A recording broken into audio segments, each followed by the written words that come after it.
All right, good evening, everyone. We're going to call the City Council meeting to order. It is 6:03 on June 15th, so I appreciate everyone being here. Up first is going to be our invocation by our very own Pastor Steve Ferris from First Baptist Church of Destin. Thank you, sir, for being here. All right, let's pray. Father, we thank you for your goodness and grace, and again, we thank you for this great nation, Lord, and as we come back and celebrate the holidays and Flag Day last week, and Lord, it's just an honor that we have that nobody else around the world has ever experienced. And so we want to thank you for that. I thank you for the people serving here tonight. Lord, I don't know, there's a whole lot of agenda, but Lord, sometimes it is, and they spend a lot of time. And Lord, I just pray that you will guide them and direct them in all that they do. Father, we want to thank you again for protecting us, watching over us. We pray especially for our military. And Lord, hopefully this peace deal is going to be good and done. And Lord, we just thank you that you protected a lot of our guys through it, and ladies. And pray it in Jesus' name. Amen. Thank you, sir, for that. Councilwoman Aber with the pledge, please. Please join me with your hand over your heart. I pledge allegiance to the flag of the United States of America and to the republic for which it stands, one nation, under God, indivisible, with liberty and justice for all. All right, and with that, if I can get a approval of the agenda, or if there's any changes or modifications. I'll make a motion to approve the agenda. All right, I have a motion. Do I hear a second? Second. All right, with a second, we'll call the vote for the agenda as is.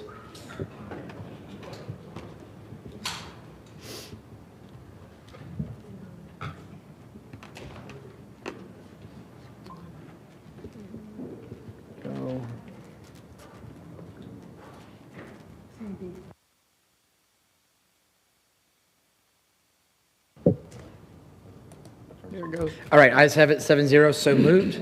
And with that, I don't see any proclamations, so we'll get right into the public comments. If anyone wishes to speak tonight, please just say your name and address, and the floor is yours, and you'll have 3 minutes.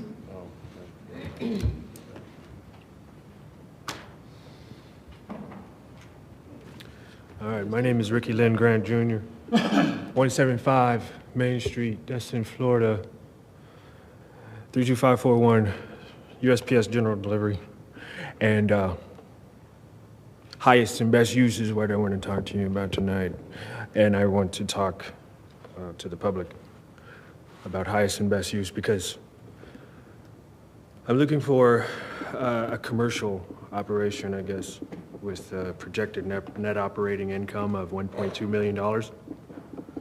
And I had some business partners, maybe some specialty retail space with some office suites and single family, shared living, new apartments, demolition, and new construction.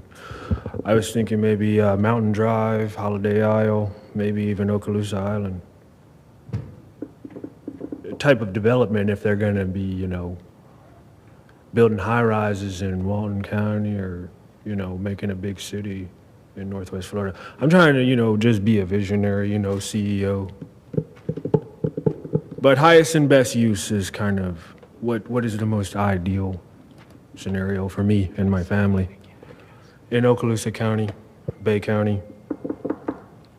I was looking at the appraisal process. I'm not a broker yet, but I was looking at the appraisal process, USPAP, Uniform Standards of Professional Appraisal Practices with the Florida Real Estate Commission and the Division of Real Estate, and then maybe the DBPR.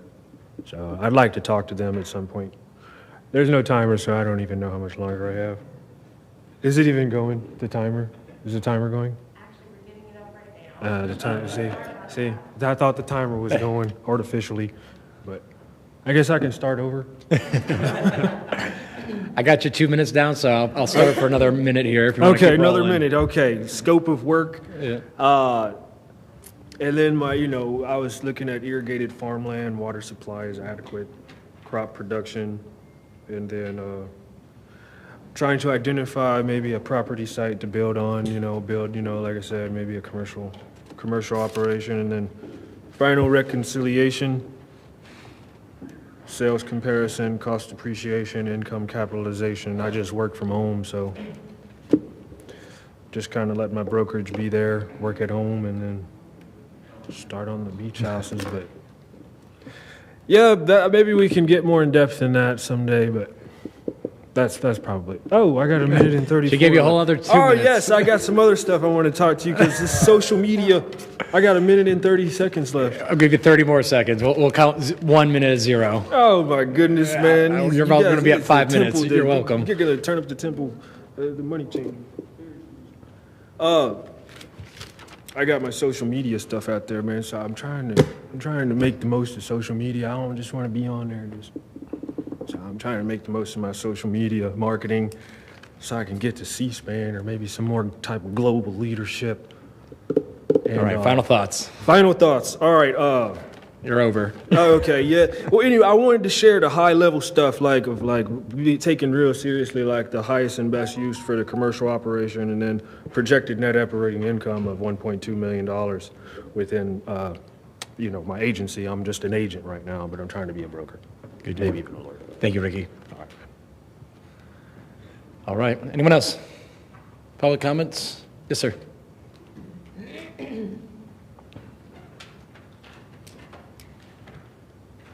Good evening, Mayor. Yep. Good Name and evening, address. Councilwomen, council gentlemen. Mike Leach, I'm coming back here because apparently you're voting on whether or not to change the street name from Pine Street. And I'm on 793 Pine Street, by the way. And we're trying to change it to Blue Marlin Court. And I hope you guys will vote positively on this issue. And I know that engineering and the folks there in that department are saying they want to make it a through street. It'll be from Calhoun, we'll go straight through Boudreaux's yard, go through mine, and go right down to Stallman Avenue. Nowhere to go anywhere except back up traffic, another way to back up traffic and put a lot of kids' lives in jeopardy with the traffic flow through. We just keep it as a cul-de-sac, make it Blue Marlin Court. All this idea of Pine Street going through would end. So I'd like to consider that when you've been able to vote today. Thank you. Thank you for being here. All right, anyone else? All right, seeing none, we'll close the public comments and we will get into the consent agenda. Mr. Mayor, Yes, sir. I'd like to pull B, so I'll approve A, C, D, and E. I'll second the approval for the A, C, D, and E. All right. Any other comments, questions, concerns? Seeing none, we'll vote on all but B.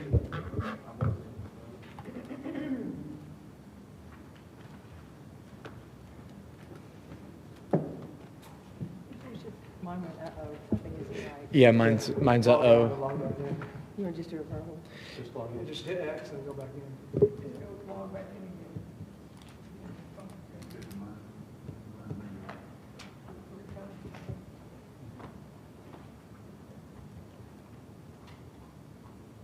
Nice, okay.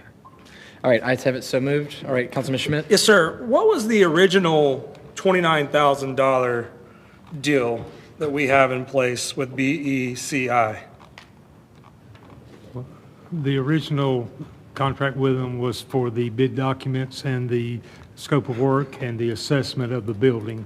This- Okay, so then the change, and why do, I mean, this is what, $800,000 project?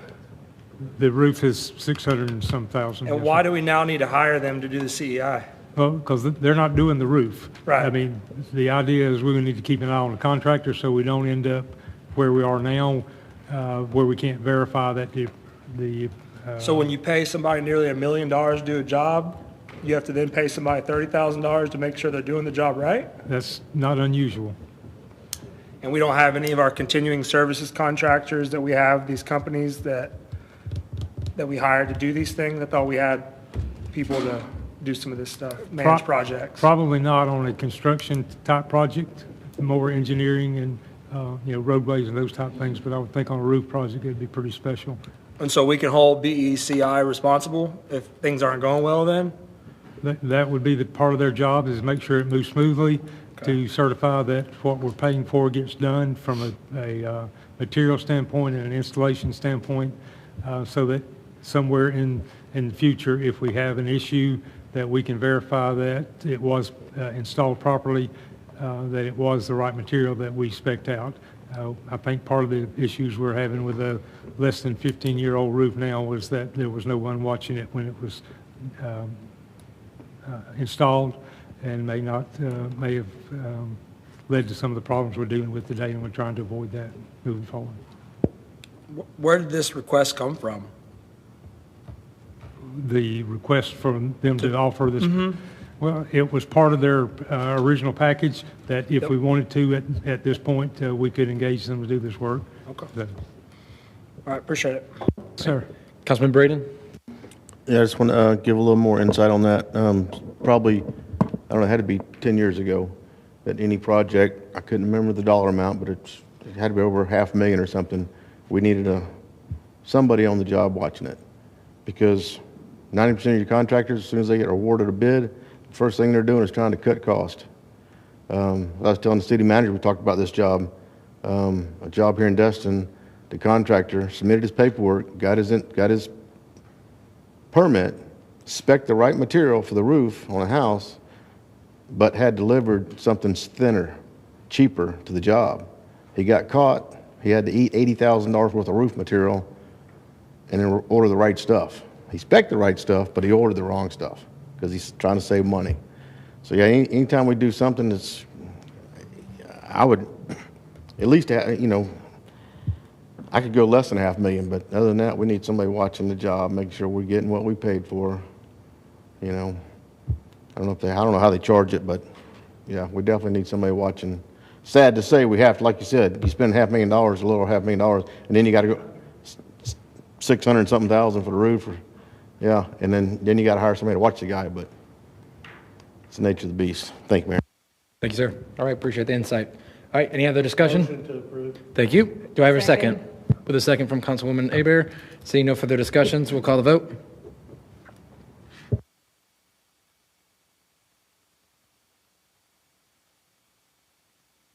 All right, ayes have it, so moved. Consent agenda's done. Boss man, Dr. Jones. Thank you, Mr. Mayor, and congratulations on the reelection. Thank you. None opposed. Nice place to be. Y'all are stuck with me. Yeah. Item 4A is regarding the update on the Noriega Point Holiday Isle property, and Ms. Kopp will provide that for you, please. Thank you, Dr. Jones. Council, not much of an update this week because there have not been any county or state meetings in between now and our last council meeting. However, we re-included all of the information from the last meeting in the agenda just because it's important information for the public. We will have a more in-depth update on July 6th at our upcoming meeting. If you have any questions, though, happy to answer them. All right, with that, I don't see anything. All right, move along. All right, 4B is regarding the 4th of July fireworks and drone show. A couple of things we were asked to do at the last meeting. One was to confirm that the take permit was required, and I'll tell you that the Eglin folks do voluntarily coordinate with FWC and obtains applicable shorebird permits, and they would anticipate that we would do the same. So this is in compliance with Eglin's Integrated Natural Resources Management. And so the take permit is required even though we're firing the fireworks off of Eglin property. So we got that confirmed from FWC and from Eglin. And I think those emails were in your package. We did invite Alex that's producing the drone show to be here tonight. He was unable to due to a scheduling conflict. And I believe Mr. Bagby's request was also to have someone representing the Parks Foundation, and Ms. Trammell has agreed to do that on their behalf. So the sequencing of the performance, we anticipate the fireworks shooting off a couple of blasts just to get the attention and let folks know this party's getting started. Then the drone show would follow as quickly as possible thereafter. We anticipate it would be in very short order. that the boom would say, here we go, the drone show would spend their 12 minutes, and then they would move back to the fireworks to do their 22-minute show. The drones will be launched from the Gulf side or the pass side of east of Noriega Point. We will use the westernmost 1,000 feet, which would allow us to come just this side of the second beach walkover or dune walkover, and leaving one accessible. So we'll have to monitor what boats traffic is in that area as well as pedestrian traffic. We know that automobiles are going to be a big issue that night. We just met at 5 this afternoon with Captain Fulton from Sheriff's Office and with our staff to begin coming up with a plan to manage that parking, to manage the traffic as well as the parking as we move forward. So if you wish to move forward with the drone component, we simply need a motion, and it's a $10,000 commitment from the city. There's funds available from remaining from some Christmas special event contracted services that were not spent. So Ms. Crystal has said we could certainly allocate those funds for that. And Ms. Trammell may have some comments about the Parks Foundation and any money they may be trying to raise. But I can tell you from staff perspective, we're going to visit those that we can and let them know that any contribution to the show would be appreciated. All right, thank you, sir. With that, Councilwoman Aber. Just a quick question, clarification for when it will officially start on the 4th of July. I've had a few people ask, and I didn't know if it was 8 or 9. 9 p.m. All right. Any other questions? All right, with that, do we have a motion? Yeah, I'll make a motion to approve the fireworks and drone show as presented. I'll second. All right, any further discussion? Seeing none, we'll call the vote.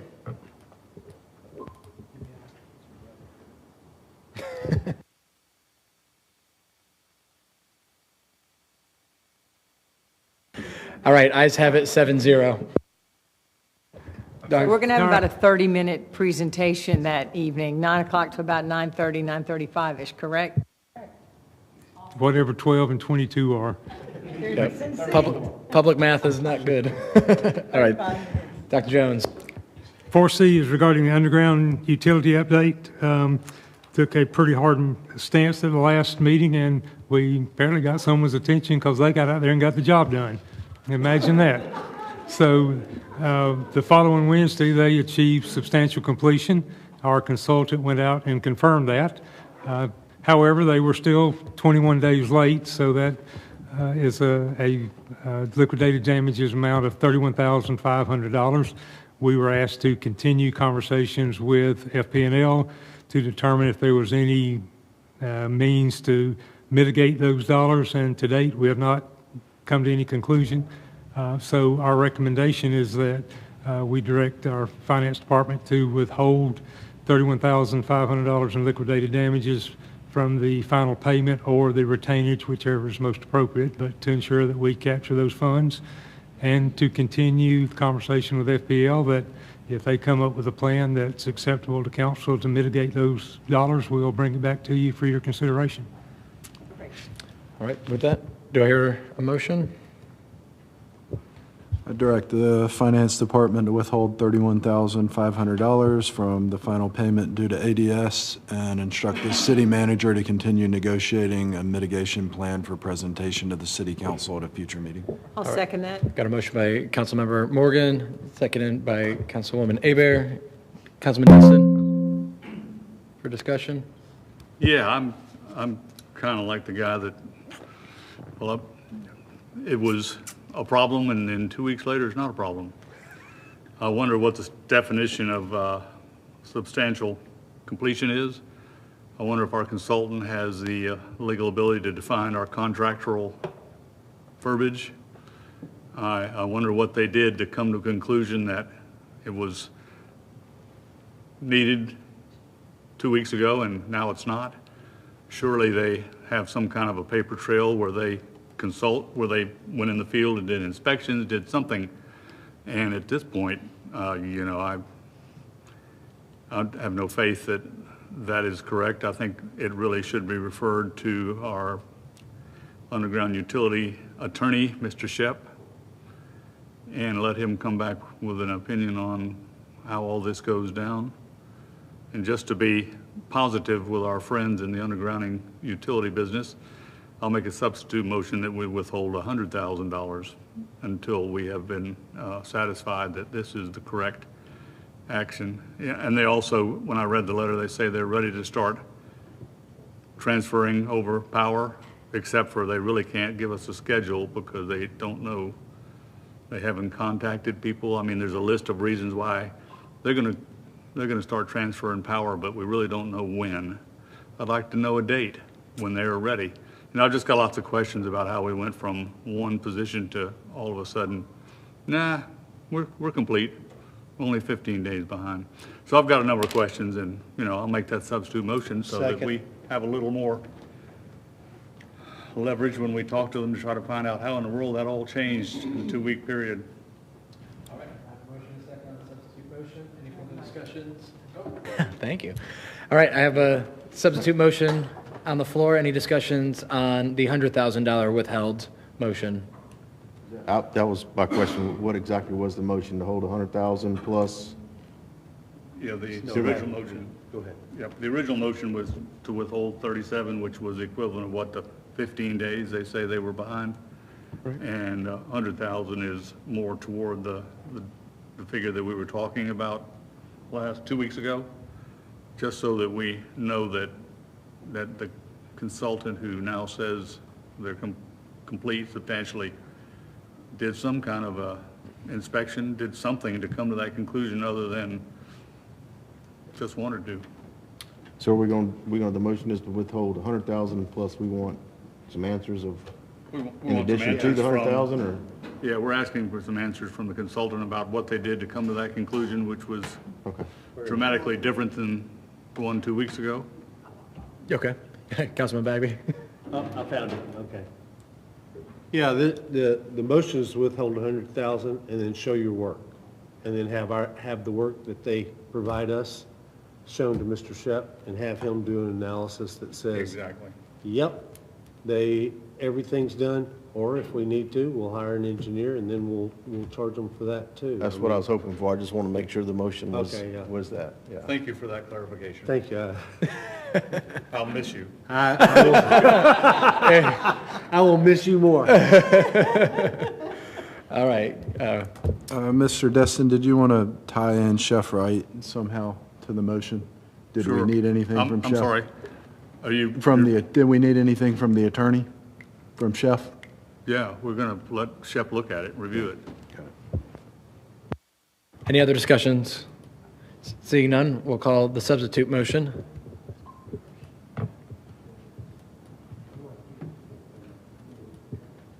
All right, ayes have it, 7-0, so moved. Thank you for that direction, and we will move forward with that. 4D is a joint participation agreement with the FDOT regarding the US 98 and medium improvements. A couple of things that we'll certainly do here. One is replace a well in the median in the area around Big Kahunas. The well has failed, so what we would like to do is run a reclaim line from DWU and just take that well out and use the reclaimed water for that irrigation. And then there's some ribbon curbing between Airport Road and the Walton County line that should have been included in a previous contract. It was spec'd out, but for some reason it was left out of the contract. So DOT is asking that we facilitate getting that work done, and they will certainly reimburse us up to $600,000 for the reclaim line and the ribbon curbing. And so we don't anticipate that taking more than $350,000 to $400,000 between the two of them. I think the reclaim line is about $60,000 and probably $300,000 on the ribbon curbing. So that leaves an excess of a couple $100,000 that we may be able to spend for enhanced vegetation, new plants, trees. But one of the questions that was raised was, is that going to impact our contract with the contractor that provides those services and maintaining those areas? So what we would say tonight is, if we'll approve this JPA, then we'll move forward with the reclaim line and the ribbon curbing. And then we'll have some discussions with the contractor of what's left, how many dollars we have left, how we would best spend it, and if that would add any additional cost to that contract, and if so, we'd certainly bring it back to council for consideration. So our request is that we move forward with the JPA with the understanding that it'll pay for the ribbon curbing and the reclaim line, and that any additional plannings would be vetted through the contractor, and if that were to cost us any additional in the contract, we'd bring that back for a modification. All right, thank you, sir. With that, I see a motion and second already buzzed in. The ribbon curbing, is that the border between the grass and the pine straw? Or okay, because I noticed that 30A had that nice curb, and I was like, so did we get a short end of a stick? Or so I'm glad it was a mishap. Yeah. All right. Any other discussions? Seeing none, we'll call the vote. All right, ayes have it 7-0, so moved. Next item is FY 26 Airport Road striping. A couple of meetings ago, we approved a number of roads to be resurfaced. Airport Road from the curve to 98 was included in that, and part of that was the approval of the striping component of that. However, the proposal that was in the packet that was approved was actually for striping the portion of Airport Road from the curve to Main Street. So we had to go back and revisit that. So this is, if you see any packages, $87,931.74. However, previously $36,709.94 was approved. So it's only a difference of $51,221.80. So by approving this, we will amend that contract to capture those dollars, which are the real dollars that should have been associated with it when we approved it earlier. So Okay, and with that, I got Councilwoman Hebert with the motion, Councilmember Braden with the second. Any discussions? Seeing none, we'll call the vote.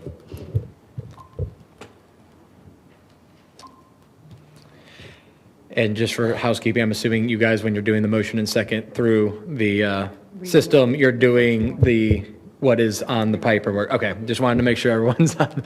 We made a motion of nothing. All right, appreciate that. Dr. Jones. thanks, sir. Next is regarding options for the agent broker record for our health insurance.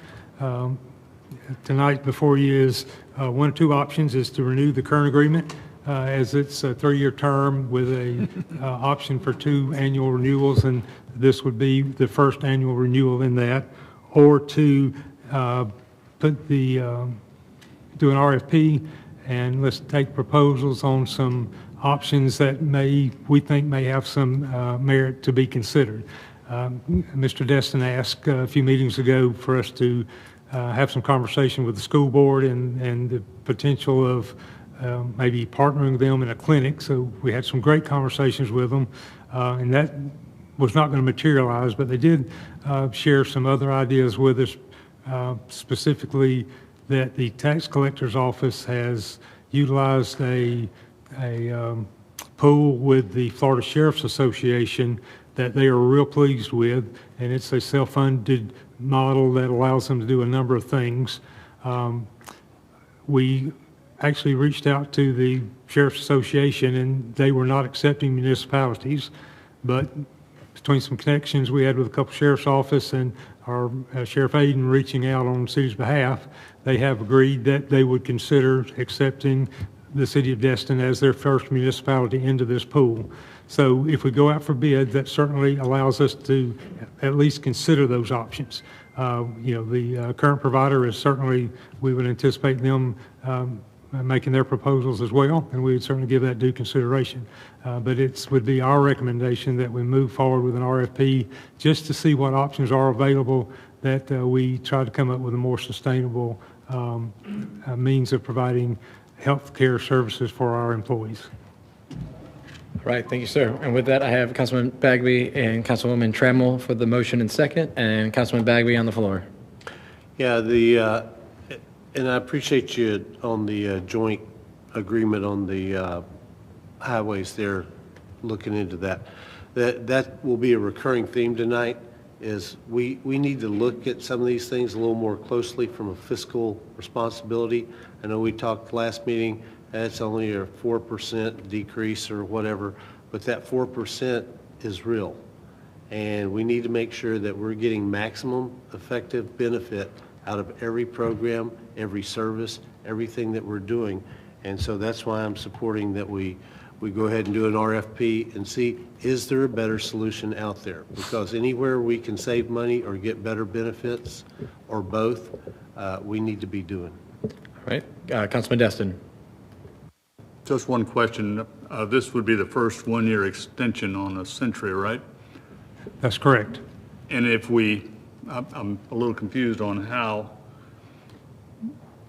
not extending it and going out for an RFP is going to limit our options. And if we don't do the one-year extension, do they have the option to just stop serving us at the end of this contract?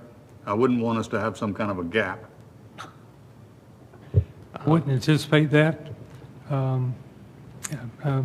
Mike's here if he might want to address that. Yeah, absolutely. Thank you. Good evening. Just so, There you go. yeah, just so I'm clear on the question, could you repeat it, Mr. Destin? Yeah, the question is, if we do not do our one-year renewal, is your option to just say, we're not doing this job for you anymore? Yeah, certainly we could do that, but we would not do that. I mean, our relationship with the city of Destin is hugely important to us. We've been a partner with you all for probably 20 years. I've been involved with it for 5.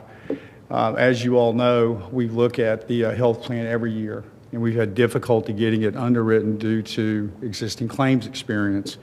One of the things that I've strived to do since my tenure here in the 5-year period is to get the city of Destin off of a fully insured plan, moved over to a self-funded plan. Mm-hmm.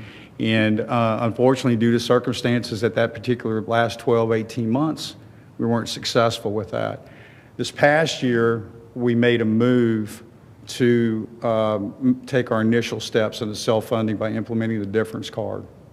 And that helps us give us some transparency with our claims experience and what have you. The program through the Sheriff's Plan has done very well for a lot of sheriff's offices throughout the state, without a doubt. It's done well. It's a pooled plan, it's a consortium plan. Just so you understand that, you're going to be under a self-funded model, okay? Which means you're going to have the transparency and spreading your risk, kind of, across a larger number of bodies. The thing that you're going to miss out on by being a part of the sheriff's program is you have zero opportunity to win when it comes to medical surplus, okay? You also have no opportunity to win with your medical rebates. They keep those, and they spread that risk to help mitigate their claim cost, help keep their renewals down. Where if you go to a truly self-funded plan, which I mentioned in the past, we have 2 proprietary products. One's through United Healthcare, one's through Cigna, and we give 100% of the surplus back and 100% of your medical rebates. So just as a, conceptually to think about what that means to you all, the city of Destin, you spend about, close to $2 million in medical claims and administrative costs or what have you. About $400,000 to $500,000 of that is your pharmacy spend. So just based off of historical data with other large groups that we write, those rebates generally account to around 20 to 25% of your spend. As an example, because I know the Okaloosa School Board was brought up, we moved them from being fully insured to being self-funded in 2023. And currently right now they have about a $14 million medical surplus. That allowed us to put in the medical clinic. That allowed us to give employees bonuses at the end of the year for the last 2 years. So getting you to a self-funded is absolutely the way to go. We just have to get our claims experience cleaned up to do that. And so To answer your question, Mr. Destin, no, we're not going to ever leave you guys in a gap because we would always want to, A, we want to participate in the RFP as a broker services. B, we're in this town. You know, this is our backyard. We have an office over across from Regatta Bay, we're going to support you in whatever decision that you guys make tonight. We just don't want you to, I don't want you to, you know, make a jump where you get locked into a situation and then you're having a difficult time backing out of that. So one rule that I've always used as a broker in this community, and I share this with all my groups, is you need to go into this choosing the broker that you want to partner with, right? The one that's going to serve you well, the one that has the experience to take you to self-funded. A lot of folks want to get into this game, but they're not aware of how it works. And choose your broker, then let them go to the markets. Right now, the sheriff's plan does not work with any specific broker. Will they allow a broker to help manage that account? Absolutely. Absolutely. And then they'll do a direct relationship with the city of Destin and you all. It's kind of a consulting agreement, similar to what we did at Okaloosa Schools. But, you know, I just think it's very, very important and incumbent upon you all as the council members just to understand all the plans that are available out there. Unfortunately, this isn't to sway it one way or the other. The Well Life program that we have through United Healthcare and the Level 360 plan that we have through Cigna are proprietary plans that are under our flagship company, Foundation Risk Partners. Those would be taken off the table, you know, if we weren't reelected, right? No pun intended, as your broker. So I would want you guys to certainly take a look at those as options, because those are the two best options, I think, other than going directly self-funded like Okaloosa is. Those would be your two best options to win long term. That's my opinion. I've been doing it 40 years, and it's a very, very, very difficult market out there right now in the world that you're in, which is fully insured. If I could move all of my clients from fully insured to some form of self-funding, I certainly would do that. But unfortunately, everyone doesn't qualify. So I hope that helps kind of set the state of the union where we are in the healthcare world and the desire for our company to retain your account. But we certainly will throw our hat in the ring through an RFP process without a doubt. Well, it helps me hone my question down a little bit. Your two items that you said are under your umbrella. Yes, sir. If we do not do the one-year extension, those still will continue? Those two options, well, if we're your broker, we would be able to provide them to the city of Destin, but we wouldn't be able to do it if it was another broker was selected. I understand that, but they're still in place as long as you're the broker. Oh, 100%, yeah, yes. which leads to my question is it better to renew for a year, meanwhile go out for RFPs so that there is no potential gap at all? Even though, you say you guys wouldn't do that, and I don't know, is it cutting any of our options off to renew for a year and go out to RFP? When are renewals? September 1st. Maybe a different question. That's certainly the rule of time for our program. When is our contract with when is your contract? It's 9/1 as well. I'll have to defer to Jamie on that. 9/1 is when the contract goes into the extension. Okay. So we actually could do both. We could do the RFP. Which is the question I'm asking, I guess. And absolutely, they could participate, and if we didn't find anything there, we could come back and do the renewal. You absolutely could, yes. So we could actually move forward with the RFP, see what options may be there, and that we need to turn that around fairly quick, and that would be our plan, so that we don't get jammed up in kind of what you're saying, a gap of trying to get something done. So in the event that didn't pan out the way we want to, we could certainly come back in next meeting or first meeting in August and renew. Would you agree with that? I would agree with that, or the flip side of that is if you're obtaining proposals through the sheriff's office and any other consortium, for an example, League of Cities plan, right? They have a program that we went to last year. Unfortunately, we didn't qualify. That's a very similar product to the sheriff's program. We are one of 2 brokers that can represent that program. We plan on going to them in our markets that we have available to us. So it may serve you all better to allow us to work the available products. You can get your sheriff's, the sheriff's proposal. If you want to do that direct with them, you could. And if that's a better option for you, you want to do a broker RFP at that point, you could, to see who wants to represent you going forward. Just and the for only- clarity, I mentioned the sheriff's program because that was one that we had been exposed to.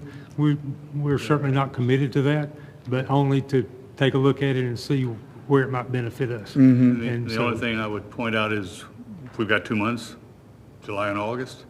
4th of July falls in there, we're in our budget process, and we're gonna take on this RFP and try to make a decision by September 1 or thereabouts. I mean, if it looks like we're fixing to drop them, I would think it just gets a little complicated, I'm afraid, when it doesn't necessarily have to be. I would agree.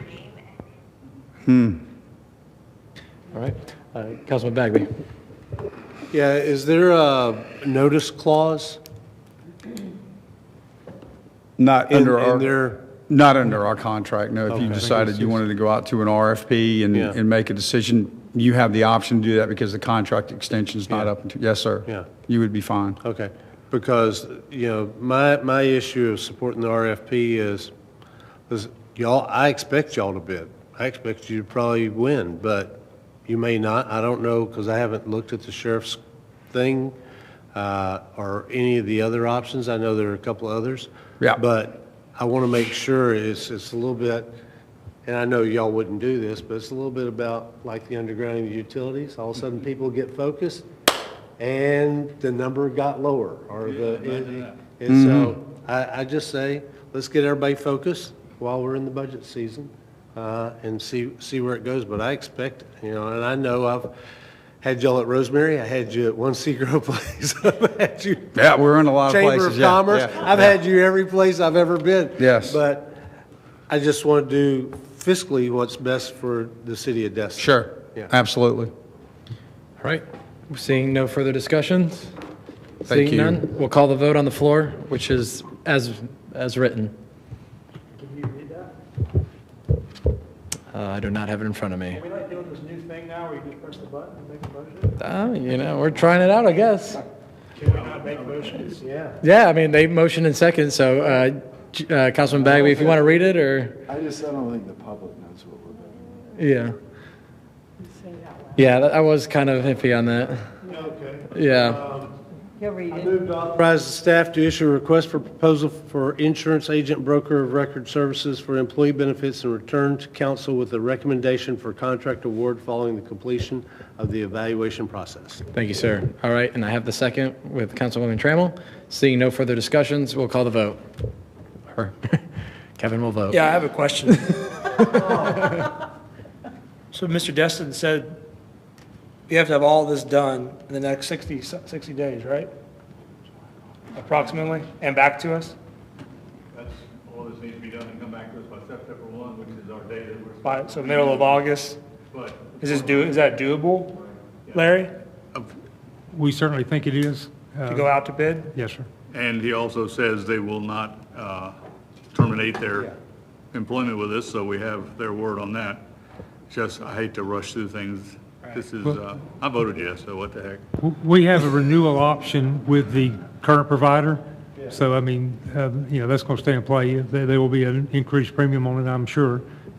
So that's the whole thing we're trying to mitigate. All right, with that, 7-0, so moved. 4G is a request from our Public Works to do some reallocation of equipment. Bottom line is we'd have 2 John Deere 33R tractors that we tow bush hogs behind. And we're finding, and our staff is finding, that that is probably not the most efficient way to mow a large portion of the areas we're trying to mow. So we approached John Deere about trading one of those tractors in for 2 zero-turn mowers, and they agreed to do that. We believe the zero turns would give us a greater bandwidth, more efficiencies, and more timeliness to get some of this work done. But they asked for the $15,630 for the 2 zero turns. They offered us $15,000 for the tractor for a difference of $630.86.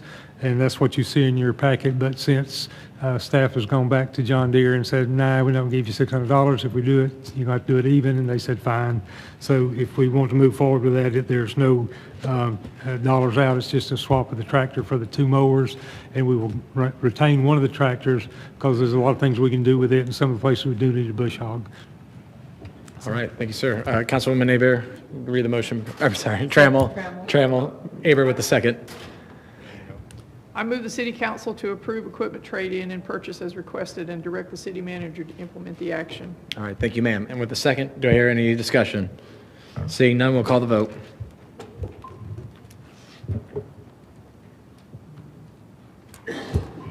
All right, ayes have it, 7-0. Ms. Copp's going to handle the council vacancy. Thank you. As you all know, Councilmember Bagby has resigned in order to run for county commission in Walton County, so we will have another vacancy on the council, I believe, as of July 21st, unless that has changed, and you can let us know, Councilmember Bagby. But as you know, when Councilmember Guile left and we had appointed Chatham, we had a stack of applicants. I believe there were 11. And so there are 10 more. You all could give us direction on whether to present you with those options to replace Councilmember Bagby after he leaves, or we can go out and re-advertise and re-solicit to see if everyone interested is still interested or if anyone new wants to apply and so on. So the city clerk would like to know because she'll get that moving if you all would like to re-advertise, but we're just seeking that direction. Yep, Councilwoman Aber. All right, so my question is, that night that we selected Mr. Morgan to come up here, we had a very close second. From what I understood from a couple of us up here, wanted, also, there was somebody else that was like right in the... Yeah. So, and that individual, those were part of the initial package. I'm not throwing his name out there, Kevin. Don't say whoever it was, there were 10. Right. That's in that original package. So those people can reapply, or you can just stick with that package. That's the question. Just, do you want to re-advertise? All right, Councilwoman Trammell? I'd just like to make the recommended motion, but actually, I would like to put out the advertisement. It doesn't cost any money. It's just a Facebook, whatever blurb, social media blurb, and find out if still all 11 want to be there. Because now many of those that wanted to be here are now running for office. So we know that. But I think that we need to give the opportunity to anybody else that wants to come in. Okay, Councilman Bagby? Oh, Yeah, sorry. Can I get a second on that? I'll make a second. All right, sorry, sir. Go ahead. Okay. Yeah, normally I would agree with Councilwoman Trammell and say, Back out and advertise. go back out and advertise, but I'll be honest with you, we did go back out and advertise. The supervisor of elections opened up, and we had 4 people who qualified to run for 3 city council seats. So I think that was the, if I think initially there were some people that, oh, what the heck, I'll put my name in, but when we were blessed to have Chatham join us, some people, either their family, their time, their job, their whatever, said, no, I don't really want to do that. And so I don't see the need to re-advertise again, but that's kind of up to y'all. Because I won't recuse myself, but it's not really my job to decide who's going to replace me. And I'm not opposed to using the same applications that they turned in prior. I just would like them to tell us that, yes, they want to be considered. All right, Councilman Braden? And we can have all that back by the next meeting, correct? Yes. Correct? Yes? Dr. Jones? Yeah, Or- absolutely. Either way. All right. So the motion is to advertise or to contact the previous applicants and see if they still are interested? Yes. It's the recommended motion. I said just put it out there for advertisements. That way we don't have to make 11 phone calls, or, well, 10 phone calls since Chatham's up here. But I really don't mind either way. All right, Councilmember Morgan? Yeah, I'm fairly indifferent. I do know that the short duration of the term, I'd be looking for someone with experience. I know, we had quite a few applicants that had no experience on our boards or on city council. So, I'd be fine with contacting the previous applicants and not sending it out, but I'll go with whatever the board thinks. Councilman Schmidt? Yeah, I'll make a substitute motion to use the existing application pool. I'll second that. Second both of them. I don't know what Robert has to say about that. Yeah, no, I'm just kidding. Yeah. All right, they cleared the board. Who would like to speak? Councilwoman Trammell, then Bagby. I just wanted to clarify, does that mean we're not contacting them, or we are going to contact them? We would certainly contact them if you all want to go with the existing applications. Okay, that's fine with me if we want to, but I think we need to contact them and let them know that. Absolutely, What's yeah. going on. Their name- Because if they want to withdraw, they're welcome to. Yeah. All right, Councilmember. After Bagby, sir. No, go ahead. All right, The question is, Button. do we have any of the folks that qualified to run on this list? Yes, two. And that would kind of be putting our finger on the thing to, I don't know. Councilman Bagby. Yeah, I don't know if this, and I was going to wait till my time, and I will wait till my time in paragraph 6 to say a few other things, but this will be my last meeting.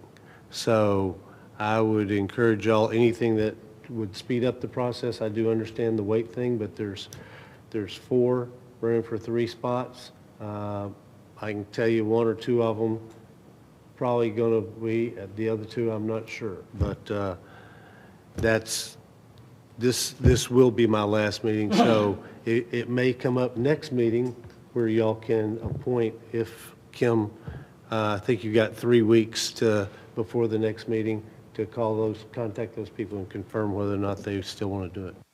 All right. Seeing no further discussion? All right, seeing none, we'll call the motion on the substitute motion. Yeah, I got a question. Yes, sir. This is his last meeting. Yeah, Mean you're done? he won't be here next meeting. Budget hearings, nothing? Yeah, and I'll discuss that when we get to paragraph But- 6. Okay. So could we not appoint somebody tonight, so that way they're ready for the next meeting? That's kind of what I was hoping. Kim, any legal Or does he have advice? to resign You- July 21st? You would not be appointing someone until the next meeting when there's a vacancy. There's no vacancy tonight, but next meeting you would appoint someone. July 6th. July 6th meeting. Yeah, we just don't have a vacancy tonight. He's here.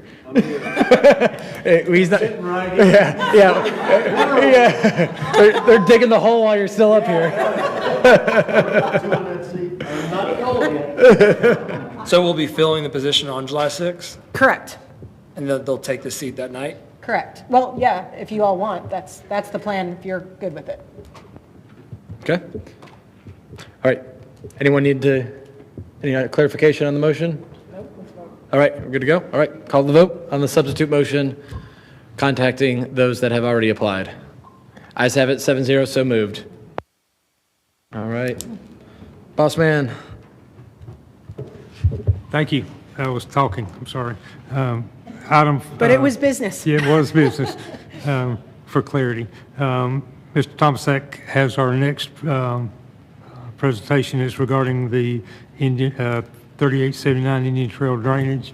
He was asked to bring back a report on his findings from his examination of that property, and he's before you tonight. I think this is your first presentation, is it not? Yes, well, I have having to stand up here. In that podium position.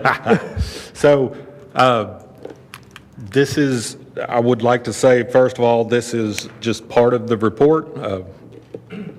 So there's still more to do in the report if y'all so wish, but this is just part of the report, so there's more to do.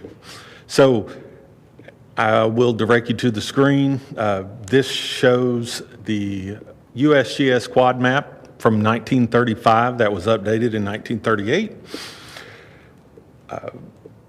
There it shows that the creek is present, exactly where it is today.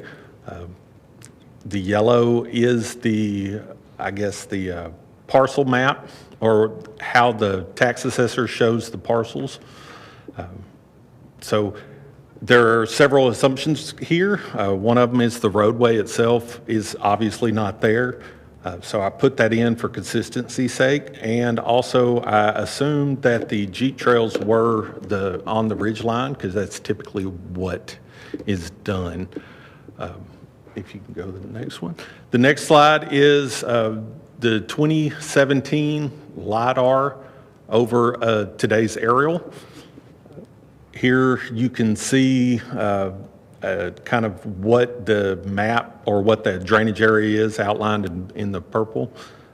And something I forgot to mention on the previous slide, but just based on the drainage area, the previous drainage area was showing 59.29 acres. And on this map is showing about 55.4 acres. And it's actually probably a little smaller than that based on several factors that going out in the field and actually getting points along those driveways to see if any of that water is actually going through there. And I know that several of them do not have pipes under their driveways.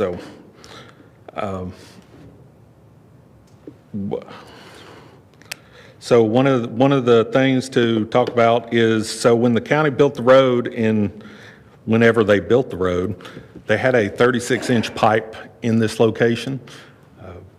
Sometime in the late 20s, early 2010s, the city replaced that pipe with two 24-inch pipes. And that's actually a reduction in capacity when they did that. I know two 24s sound more than one 36, but it's actually about 0.8 square feet less. And two pipes actually function differently than one pipe also. So if you'll go to the next one. So this is the 2007 LiDAR that's available for this area. As you can see, there's an orange line going down those contour lines, and that is where the channel is according to the 2007 LiDAR. If you'll go to the next, that is the 2017 LiDAR with the channel marked, and then you'll go to the next one, and that is the two channels and his or the property in question according to the tax assessor's office. So the two channels line up, they're right on top of each other. There's small variations between those two channels, and that is based on the different technologies that were the 2007 LiDAR and the 2017 LiDAR. And I guess that's it. If you'll go to the next one. So this is the flood map for this particular area. As you can see, there are two distinct flood zones for this property. One of them is AE10 and one of them is AE8. So according to our LDC, we require you to build 2 feet above those elevations. So if a house or other structure was to be built on this property, it would have to be at an elevation of 12. And there's only a very, very small part of that whole property that's at or above an elevation of 8. So that would all have to either be brought in and fill, or a pier and beam type situation would have to be done. If you go to the next slide. So this is a aerial from the tax assessor's office showing the shoreline or the water line in 2016.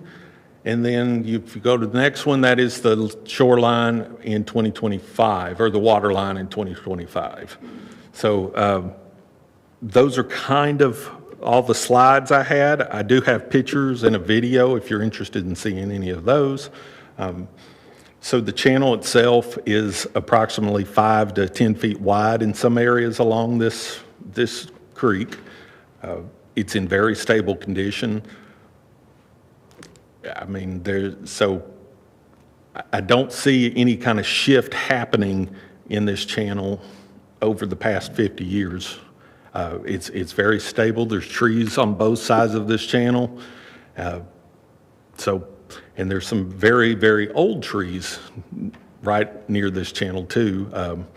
Some of them, based on circumference, 120 to 150-year-old trees are lining this property. So if y'all have any questions based on any of the information I've presented, I will take those. So to clarify then, the LiDAR variations, because your guys are out there and you saw, I guess, the trees and everything, is that why you then went to, I guess, the technology probably is what gave the difference, because everything else seems to be stabilized there? So one of the things, the LiDAR is not something we did. Mm-hmm. They were done by somebody else, and I can get you that exact who actually did them. Usually they're done either by a state agency or the federal government does these. So the 2007 LiDAR I know is in 1 foot increments, and when they went to the 2017, they started doing them a little, so they actually fly the flights a little lower, mm-hmm. and you can get better resolution. Mm-hmm. So they are in 1/2 foot increments in the 2017. Gotcha. Okay, I just want to make sure. Curious on the discrepancy and how we got there. Okay. All right, with that, let me switch over. Councilman Destin. Okay. We looked at this because the property owner thinks there's a drainage issue there. Mm-hmm. There are a whole lot of houses across in the original drainage area that were not there before, correct? Yes, sir.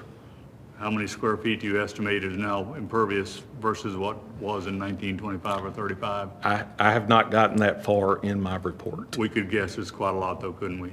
Yes, sir. Okay, so we've got all that impervious surface over there, mm-hmm. that's flowing through the creek now. That used to be swamp or wetlands or whatever it was. So the issue and the question to me is, have we impacted the ability of that creek to drain that area with all that impervious area, all of which I will point out was approved by the city of Destin. Mm-hmm. And does it flood? What is the issue that it's causing that we need to address? And basically, by looking through this, it appears to me that you fellows are saying there's no issue at all.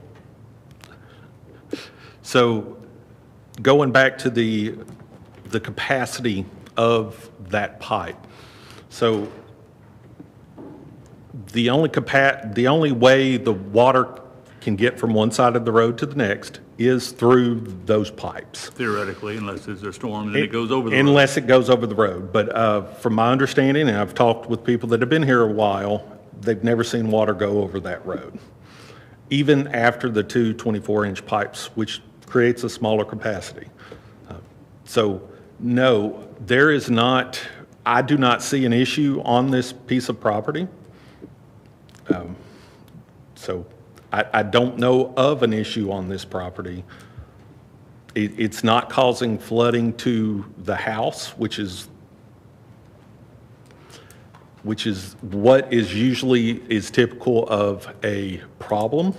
It's not causing any other issues that I'm aware of except for, and I really don't even know what the issue actually is besides he can't build on it.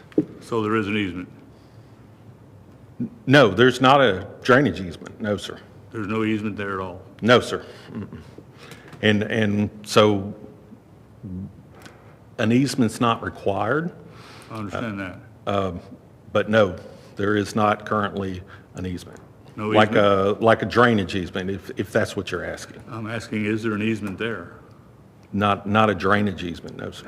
We are not answering the same question. Okay. Is there an easement of any sort there? Of any kind? Is it a legal document in that deed that says there's an easement there? No. Okay, well, that's what I'm asking. Okay. The other question I'm asking is,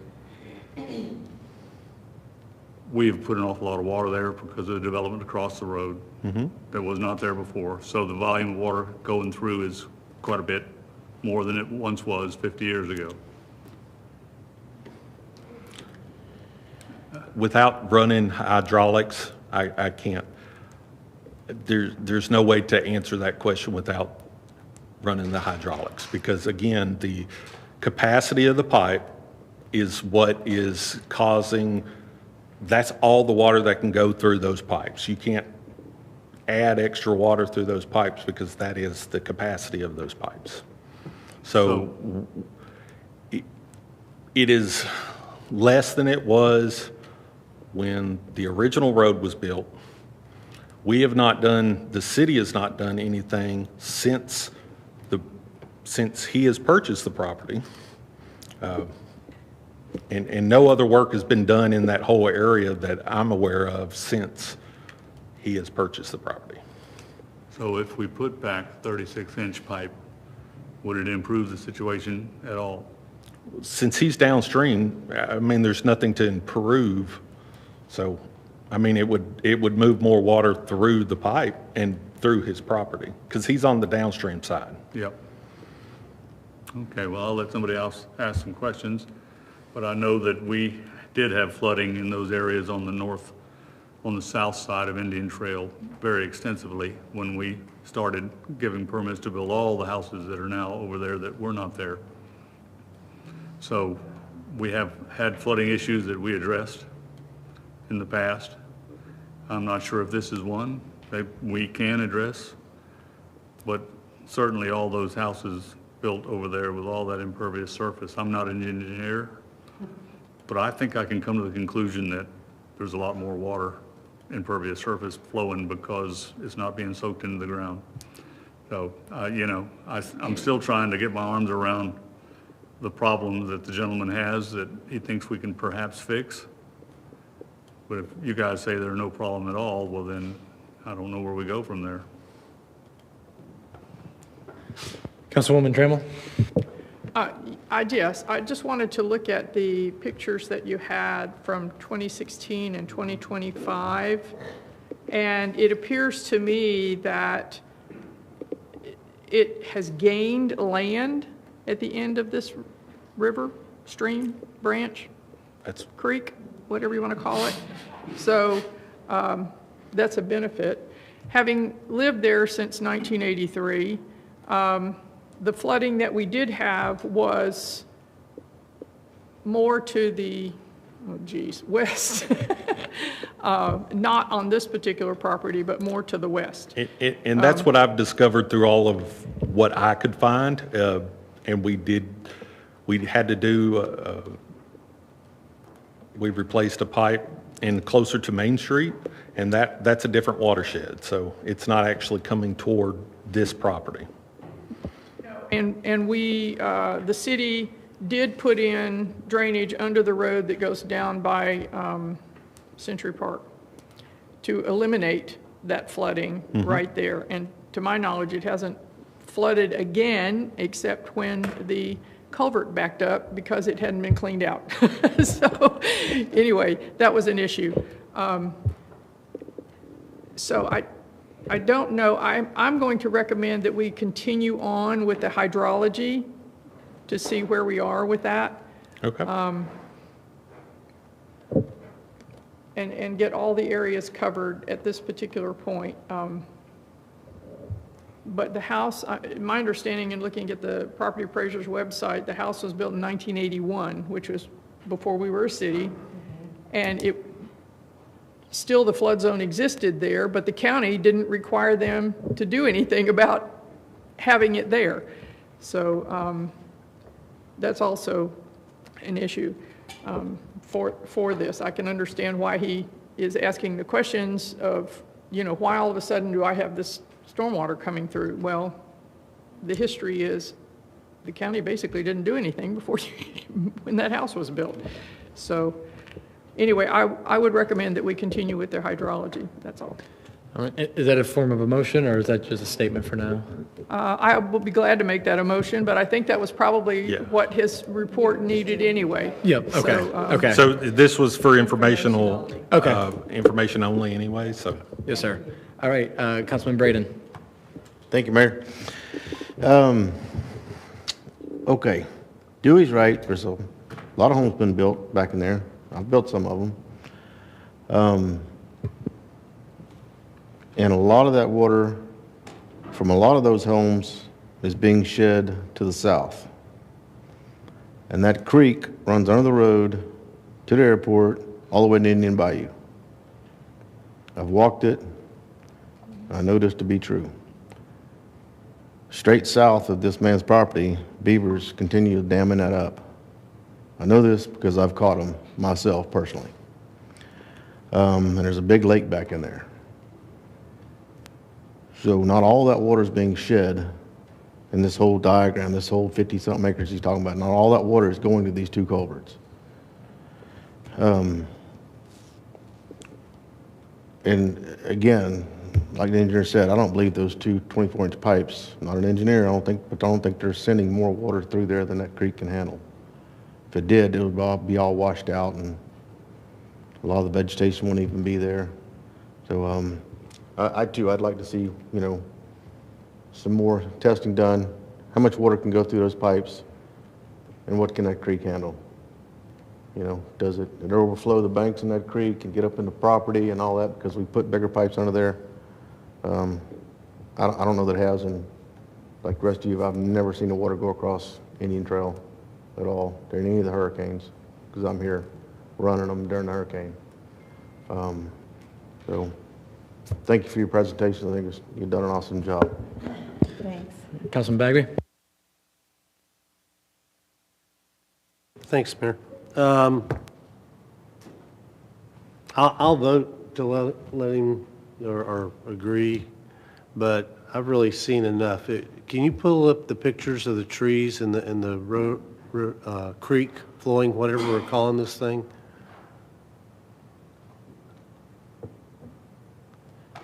And have you done any topo on this or this area? Well, that's what the LiDAR is. I mean, Okay, so can you describe, we'll go back to the LiDAR then after this, because, okay, yeah, those are not young trees, and that's right by the creek, right? Mm-hmm. Yeah, yeah. So, and I appreciate Mr. Destin's knowledge of the area and his history with the area. Yeah, I mean, you look at those trees, that they were there way before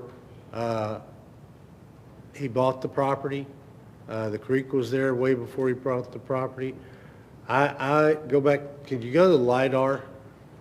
Because I agree with Mr. Braden, at least when I was looking at it, not all that water drains through that creek. A lot of it drains off to the east, some of it drains off to the west, some of it actually drains back into the airport a little bit. I'll go back to the one you were, that one. So to say that the houses that were built, and I don't know when the houses were built over on, shoot, can't remember the name of the street now. Yeah, Most of those were from the 90s, I'm pretty sure. I think I built one in Mesa, in that first subdivision across the street in 93. Okay. But I just think what you're going to find out is the way the water runs, not a lot of water, because most of the water that's going through those pipes looks like it's coming from the northeast segment of the airport property, parcel, whatever we want to call it. Hey, Jim? Yeah. I'm sorry. Didn't we have water cross Main Street or get up into Main Street from the airport property? That's Yeah, we great. did. During the- You've got great right by So my it kind house. of Yeah. went across Main Street, not Airport Road. Yeah. So I'm saying when you do the topo, you're going to find out what I think, if we really looked at this, would know that what happened is somebody, and I'm not saying it was the current owner, but somebody didn't do a thorough due diligence on the water flows of that property. And that, I'm sorry, but that's not, the city's not causing that. And I agree, because I did study thermofluids, and I do understand that two 24-inch pipes are a lot smaller than one 36-inch pipe. And the flow of the water is significantly less. I was ready to make the motion to just say, hey, we're just kind of burning staff time here, and I don't think we're going to make the homeowner happy. That makes me sad, but we didn't cause this. There's no doubt in my mind that we didn't cause this. And so I'll support, if y'all want to let him do This was just for information. 2 months, I know, more, well, but we can still make a motion to just tell him, you've done enough. Yes, not waste your time. You've done enough to convince me, but I may be the only one. So that's all I wanted to say. Right, Councilmember Morgan. Thank you, Mayor. He can, that lot has that stream, he can still build on it, correct? He can. Yep, just has to meet flood code and obviously build away from the stream or the creek. Yes, sir. There's setbacks on that property. I believe they're 5 or 10 feet. I can't remember. But there is a buildable area. He would have to either. He can waive the setback from the other lot that he owns, I think. I mean, that's just. That's a Tina question. That's a planning There's always an ability to apply for a variance for setbacks anyway, when properties have unique features. Yeah. But it would have to be built either. With backfill. It would or- have to yeah, be sure. either filled. But I mean, he or- could backfill it to 12 feet. He could. Yeah. And just obviously still, and yeah, I am sympathetic to a point, but also, I mean, the property was purchased in 2021. I don't think that we've added a whole lot of impervious surface since then. Certainly some homes have been built, but if you want to pull, what impervious surface has been created since 2021, I would expect it not to be a whole lot. So there is an aspect of, buyer beware when, that I believe that creek and that wetland or whatever it is existed in 21. And I don't think that the city has approved a whole lot since then. Not completely up to speed on it, but, so thank you for your presentation. Councilwoman Aber. Thank you, Mayor. I appreciate your presentation, and I'm sorry that the homeowner, Mr. Fitzpatrick, is, waiting for us to fix this, but I have to agree, this is not something that just in the last 4 years has happened. This is what this property was when the county was in charge of it back in the 30s. So I feel like we've wasted a lot of staff time trying to prove what we can and can't manage with this, but I don't think that this is a problem that we need to continue to sink staff hours into, because at this point, I just feel like there's nothing that we need to be doing for it. I'll make that motion that we need to stop wasting a lot of staff time. I feel like we're at a point that you've shown us what was there, has been there, and as Mr. Morgan said, kind of a buyer's beware, this, So is your motion to take no further action and close the matter? That would be exactly what I want. Yes, Okay, ma'am. got it. All right, and who was the second on the? Councilman Bagger on the second. Further discussions, Councilman Braden? Or? No. Good. All right. Since the property owner is here and we have a motion and a second, I did want to give him a couple minutes here to have him speak his case before Mayor, we. I appreciate you giving 2 minutes, but this is not a Q&A. Correct. But I agree with you. Yep. Thank you. Button, please. Thank you. A couple things, since I have 2 minutes. Could you pop up the pictures of the map? I just want to make a couple points. 136-inch culvert, okay, maybe a larger capacity. 2 24-inch culverts provides higher velocity, pushing the water through. You've seen my images, my pictures that I put out there. Very clearly, high-velocity water coming out. So it's a much different characterization of flow coming out of the culvert. Next issue. Not sure, you already have the calculations from the hydrology. You have it in your 2004 Stormwater Master Plan. You have it in your 2022 Master Plan. Talks exactly about the impervious surfaces, talks about the percentages, talks about the flow. In my presentation, I represent it, and I calculate it as 18,000 gallons per minute coming down that corridor. Okay, that's much different than this historical flow. LiDAR changes. Can you go to LiDAR changes real quick? Okay. One of the things you'll notice if you look at the detail, this is 2007 to 2017. If you go look, and if you can't see it on the screen here, but obviously you look at the elevations, you were at 6, 7 feet. It's down to 2, 2.5 feet. Okay, and that's also 2017.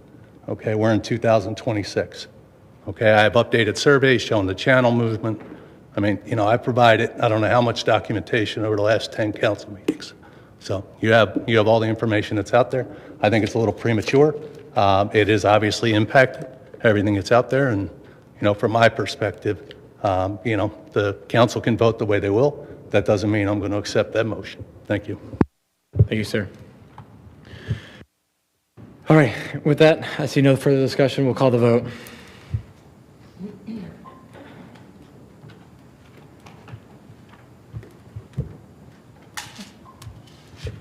All right, ayes have it, 5-2. So moved. All right. Dr. Jones. Thank you, Mr. Mayor. The next three items are for informational only: the capital project status report, the operations financial report, and the TDC monthly report. And from there, we'll move to Dr. Young for announcements. I just have one nice, easy announcement. In addition to an awesome drone and fireworks show planned for July 4th, we wanted to remind everyone that we will have our annual Independence Bike Parade on July 1st at 4 o'clock at Destin Elementary School, and there will be food trucks and the parade and all of the exciting stuff. July 1. July 1st. At what time? 4 o'clock All right. at Destin Elementary School. Thank you. Ms. Lisa, you have something, or you just, okay. Are we gonna have big cones around the pothole on the track? I run it every day, just curious. All right, Bossman Jones. Thank you. Ms. Kopp will present the public hearing regarding the Oh, sorry, we're at Pine public Street hearing. renaming request. Yep, it's a resolution, not an ordinance, so you're not used to seeing it as a public hearing.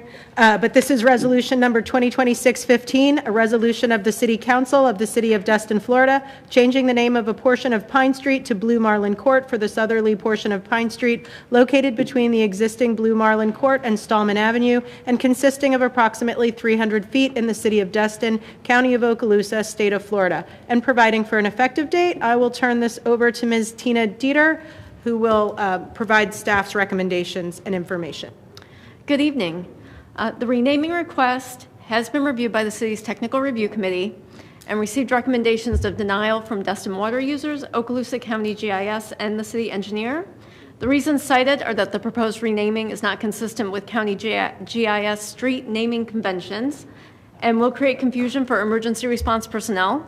It would interfere with record keeping for Destin water users and other utilities, and the extension of Pine Street is identified within the city's adaptive mobility plan as a network connectivity project. This concludes staff's findings, and based on those findings, we are recommending denial of the request, and we're available to answer any questions that you have. All right, Councilman Braden. I'll make the recommended motion, Mayor. I recommend the City Council deny PC-2026-39. All right, and second with Councilwoman Hebert. The denials in the Technical Review Committee, I mean, what the crux of the safety component, I'm just kind of confused on how it doesn't meet the GIS. Do you know what that specification is or what that looks like? Because it seems like it's more of an inconvenience than it is of just renaming it. Then it's easy to just say hide behind safety. as a variable. I know that's not you, but I'm curious where they came up with that element of this would harm public safety or, confusion for first responders. Other than their statement that they said it does not comply with their naming convention, I believe it's due to the fact that the streets that are normally identified by the court are just the cul-de-sac streets, and this is a different type of street configuration that doesn't comply with the convention. And the name they're looking for is what? Blue Marlin Court. Okay, so it's the court? Correct. That's the issue? Okay. I believe so. That was the only name that was reviewed by the technical review committee. Okay. Okay, I'm just kind of going to go to bat for them. It seemed like there was 100% approval of the street residents to have this happen. I know we've made them jump through hoops now to go through the process, and so I just want to make sure that it's a fair shake at this versus I feel like sometimes it's easy to hide behind things we don't want to do because it's inconvenient to go into a software and backspace a name and type in a couple letters to make it happen. I get it. If court isn't one, I'd definitely be interested in if Lane or if they gave us alternatives versus just saying no. I just think it's easy to say no when we have, public participation in a version like this. And did we ever end up getting a process for this, or did we make a process for renaming because of this? Do we have a policy? There's a code process for naming streets already in place. Is this supposed to be a public hearing? It is a public hearing, yes. Not yet. No, I just wanted some questioning before. You're still on the staff. Yeah, I'm just questioning some staff stuff before we open it up. So here, typically, we have public hearings before we start questioning the staff and we allow the public to speak. Yes, sir. I don't know what's different about this issue. I just had some questions before we got into it all. So do we have a policy? There is a procedure for renaming streets in the Land Development Code. Okay, thank you. All right. So with that, I will yield to the professional. At this point, if anyone wishes to speak on this topic, this is your time to do so. Yes, sir.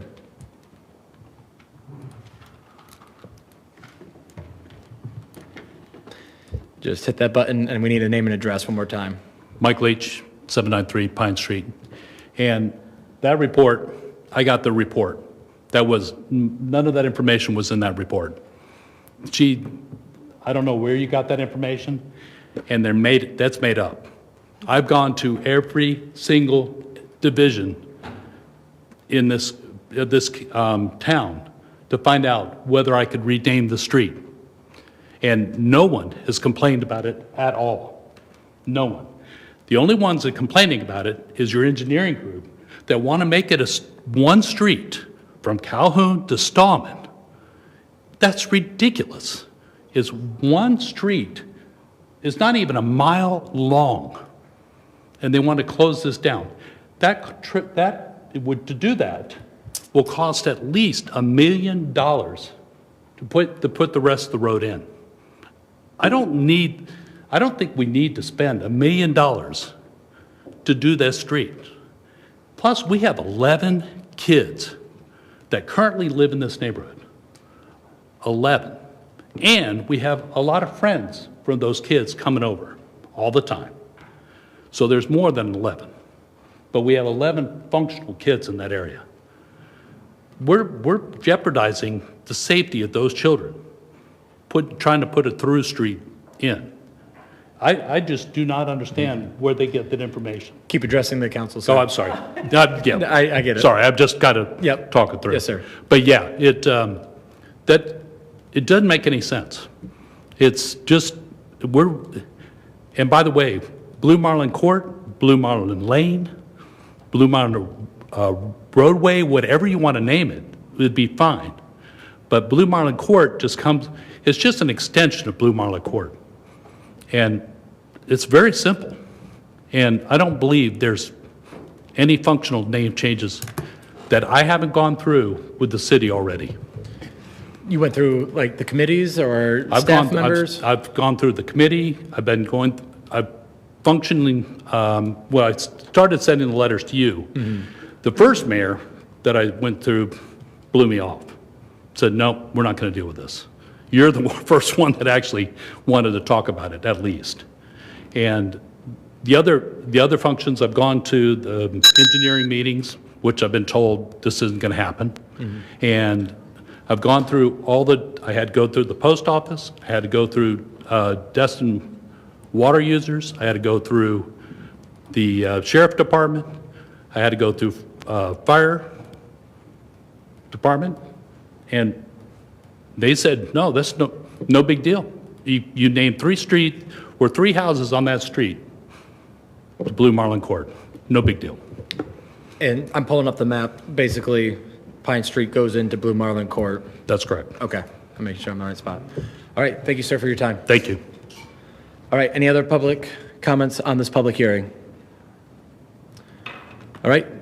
Seeing none, we'll close the public comments. And Councilman Schmidt, do you want to go? I saw you kind of in and out that. Yeah, sorry. So was the process followed for the renaming the street application? Somebody keeps saying there's a process. Is that what we're doing tonight? Yes, this is the process requires it to go to the technical review committee to be reviewed by the different utility providers, county GIS system, and then engineering is a reviewer on that committee, and then He to bring it mentioned to the you. committees. Is he referring to the public safety committees? Like, do you know what, was that part of it? No, it does not go to the Public Works Public Safety Committee. It's the Technical Review Committee, TRC, and when something goes through TRC, staff sends it out to various entities for comments, such as Okaloosa County, such as DWU. Tina, did you get written comments from DWU? We did. Can you tell us what the written comments from DWU are? Yes, the written comment was, I would be opposed to naming it Blue Marlin Court, as that would set up more confusion in the long term. If they want the segment between Cyber and Stallman named something besides Pine Street, we may be okay with that, but naming a portion to match Blue Marlin Court that already exists has the potential to mess with current and future record keeping, probably for most utilities and services. Okay, thanks. Okay, so that's a software issue. Okay. Was there a reason why that wasn't provided in the packet? It's in the packet. So the only response I see was one person that responded to the request, and that would be DWU. And the only message that this says, does the city have plans to extend Pine Street through Stallman to Cyber? We have existing utilities in the Pine Street right-of-way that currently doesn't have a road, and renaming the portion that is still in the Pine Street ROW could be confusing in the future. That's the only thing that I've seen from the people that are on TRC. It's part of the same email chain. Unfortunately, it's not in here. I'm going to make the motion to approve the request for the name change. All right, so that's a substitute motion? Yep. All right, I have a substitute motion. Do I hear a second? And I'm going to make a motion to table because I don't think this issue is mature yet. All right, so we're going all the way to table. Any description before we just go in? I know it's up to your leisure to answer this. Any information you'd like to see for guidance to the staff? I'd like to see more. Button. I'd like to see more than one person who lives in the area come tell us what they think. Okay. All right. Well, I have a motion to table, which cancels everything else out. Do I hear a second for the table? We're tabling it until when? Oh, it doesn't need a date. Until it's removed from the table by motion, which could be next meeting. It Button. could be- Turn your button on. Yeah, tabled till there's a motion removed from the table, which could be at the next meeting or could be at a meeting farther down the agenda. And it could be never, it's indefinite, unless sorry? somebody brings it back. It's never, it's I not think unless somebody brings it back. That's the way it works, I think. All right, so do I hear a second? I'll All right. second that. All right, with that, we will call the vote. Yeah, there's no speaking after the table motion. Paragraph 6. No, it was like after the first motion. Yeah, it's a trump card if you always want to stop something.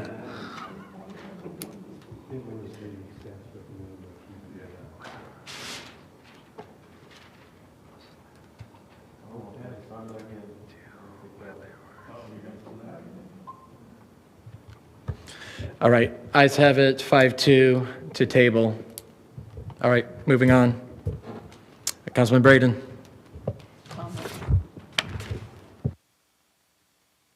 The only thing I got, Mayor, is congratulations. Thanks, sir. Being our next mayor, I think you've done a great job. It's almost 4 years. Almost. I have no doubt you'll continue to do the same job. Thank you, sir. So, thank you, that's all I have. Thank you. Councilwoman Trammell. Yeah, can I talk about Pine Street now? Sure. Yeah. Talk about anything you want to. No, when you look at this map, Pine Street is a road, and we are not vacating the other end of that. It is on the mobility study to be made into a road. So changing a name now that we have to go back to change to Pine Street in 2 or 3 years it doesn't make any sense. I don't mind them having a name change. The applicant, according to this, does live on Pine Street, does not live in the cul-de-sac. So I'm totally confused, and which is why I said let's table it till we get some more information. But I think we need to look at the fact that it's only going from Seibert now to, what's the other street, Rodney? I can't read it. No. Stallman to Seibert. And it is on our mobility plan. It is to open it up. And we're not vacating that right away at the other end. So it will not be a stop cul-de-sac. Does that make sense? It won't be a stop. It's going to be open eventually. So that was what I was looking at with regards to that. Other than that, congratulations, Mayor. Thank you. And congratulations to those 4 applicants that put in for the seats coming up. Absolutely. Or it could be a pocket park. Councilman Destin. Thank you, Mayor, and congratulations. I think I'm going to make a motion to double your pay. I don't really like math out in public, but that one's an easy one. I think 2 times 0 is still 0, isn't Hey, it? listen, I can't wait to get to your exponential number. Yeah. I heard you get a raise every year. The only other point I want to make is I did want to do a shout out to Representative Maney and Boyles, who stood firm against the attempt to defund local government. None of us like property taxes. In fact, we put things in our charter to make sure that they couldn't be awful. We put a 2 mil cap where the state law says 10 mils. I would love to see them replaced, but until they're replaced with some other revenue flow, I don't understand the rationale behind that action. So I want to thank them for their stands. On the front that we talked about earlier, our property over on Holiday Isle, there's been some talk bandied about is there a charter amendment that would help us prevail in this issue? I'm not sure what it would be, but we need to give it some thought. Well, if you all wanted to consider a charter amendment for November, your time would be running out, so you'd want to give us probably direction at this meeting to bring back an ordinance at the first meeting in July, and we'd have to advertise tomorrow, or at the very latest, we might be able to do it the second meeting in July and first meeting in August. But the issue is that the supervisor of elections has to finalize his ballots, send out sample ballots, and usually in the past, he's told me mid-August for a November election. And that's for a free election. If we want to pay for our own election, that is an That's true. That's true. You can have a special election. And the reason I'm not going to make a motion to that effect, because I haven't figured out what it would be so far. But Ms. Kopp, if you want to give it some thought and make a report back to the council, I would be willing to support that. I'm not sure what kind of charter.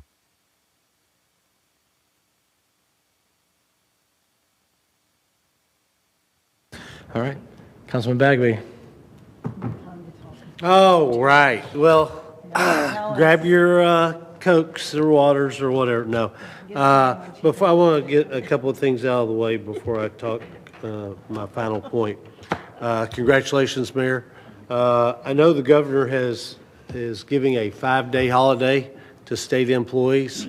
I was talking with the city manager this afternoon during my pre-brief, and I would like to make a motion that we provide a 4-day holiday. I would say 5, except that Monday is a city council meeting, and we kind of need y'all here for the city council meetings, especially that one, because you'll be getting a new council member. But I'll make a motion that we provide the staff with the July 2nd and 3rd as I'll second that. holiday paid. All right, I have a motion and I have a second. Any discussions? We will be able to accommodate having a meeting on the 6th, right? Yes, sir. One of the good things about the timing is we do have an additional week between this meeting and that one, so we will move the agenda published date up considerably and probably do briefings Tuesday, Wednesday of the week prior to the meetings, so everybody can enjoy the time. Okay. All right. All right. Perfect. Anyone else? Seeing none, we'll call the vote. All right, ayes have it, 7-0, so moved. And as I stated earlier, tonight will be my last meeting.